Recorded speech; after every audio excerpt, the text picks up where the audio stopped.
మీ మాటల్లోనే ఇన్ని విశేషాలను మేము గమనించడం జరిగింది. అంటే ఈ జ్యేష్ఠ పౌర్ణమి రోజు ఎన్నో ప్రత్యేకతలతో సంతరించుకోవాలి కాబట్టి, అలాగే దీన్ని ఏరువాక పున్నమి అని ఎందుకు అన్నారు గురుగారు? అంటే ముఖ్యంగా వ్యవసాయానికి ఈ తిథికి ఉన్న సంబంధం ఏమిటి? చాలా మంచి ప్రశ్న వేశారు.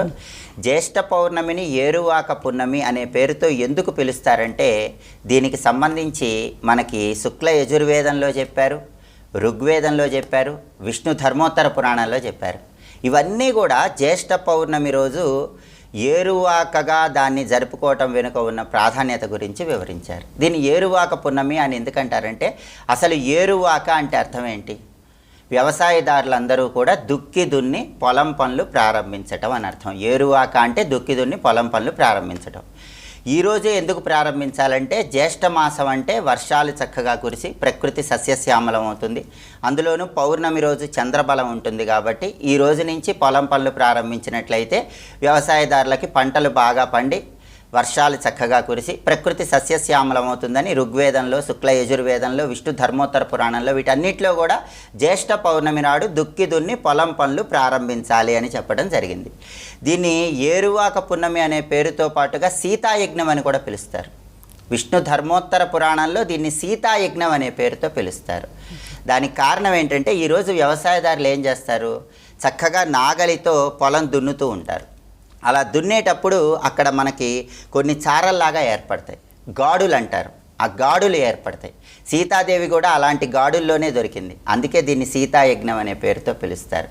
అలా గాడులు చక్కగా ఏర్పాటు చేసుకొని ఆ తర్వాత వ్యవసాయదారులు ఏం చేస్తారంటే, ఎద్దులని చక్కగా అలంకరణ చేస్తారు. ఎద్దుల కొమ్ములకి చక్కగా అలంకరణ చేయటము, తర్వాత ఎద్దులకి కాళ్ళకేమో గంటలు కడతారు, మెడలోనేమో చక్కగా రకరకాల పూసల అలంకరణ చేస్తారు. ఎద్దుల్ని శుభ్రంగా కడిగి వాటికి అలంకరణ చేసి రైతులందరూ కూడా పంట పొలాలకు తీసుకువెళతారు. తీసుకెళ్ళేటప్పుడు వ్యవసాయదారుల భార్యలు కూడా వస్తారు. చక్కగా కొత్త చీరలు ధరించి పంట పొలాలకు వస్తారు. పంట పొలాలకు వచ్చి దుక్కి దున్నటం ప్రారంభిస్తారు. అలా ప్రారంభించే ముందు ఎద్దులకి కొసరి ఆహారాన్ని తినిపిస్తారు. అంతేకాకుండా ఈరోజు ఇంకొక ప్రత్యేకమైన విధి విధానం వ్యవసాయదారులందరూ కూడా పాటిస్తారు. అదేంటంటే, పంట పొలాలకు బయట 2 కర్రలు పాతి పెడతారు. ఆ 2 కర్రలకి కూడా మనకి గోగునార అంటారు. అంటే గోంగూర కాండం నుంచి వచ్చినటువంటి పీచు ఉంటుంది కదా, దాన్ని గోగునార అంటారు. ఆ గోగునార కట్టి ఈ ఎద్దులను అదిలించడానికి ఉపయోగించే చర్నాకోలతో ఆ గోగునారను అందరూ కొడతారు. అలా కొట్టి అది మొత్తం పీచుగా అయిపోయిన తర్వాత దాన్ని కొద్దిగా తీసుకొని వాళ్ళ దగ్గర ఉన్నటువంటి ఆ గోగునార, గోంగూర చెట్టు కాండం నుంచి వచ్చిన దాంతో మొత్తం కలిపి ఎద్దుల మెడలో వేస్తారు. అంటే పంటలు బాగా పండాలి, సస్యశ్యామలంగా పంటలు పండాలన్న ఉద్దేశంతో ఇలా చేస్తారు.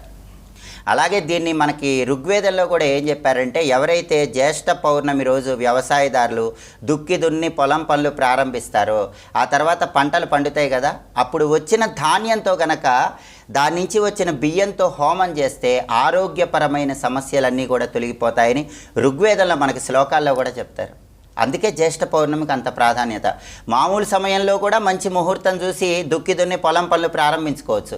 కానీ జ్యేష్ఠ పౌర్ణమి రోజు చంద్రబలం పూర్తిగా ఉంటుంది కాబట్టి ఆ రోజు నాగలితో దుక్కి దున్ని పొలం పనులు ప్రారంభించి పంటలు పండించి దాని నుంచి వచ్చినటువంటి ధాన్యంతో వచ్చిన బియ్యం తీసుకొని ఆ బియ్యాన్ని హోమగుండంలో వేసి హోమం చేసినట్లయితే ఎటువంటి దీర్ఘకాలిక అనారోగ్యాలున్నా వాటి నుంచి తొందరగా బయటపడచ్చని ఋగ్వేదంలో మనకు ప్రమాణంగా చెప్పారు.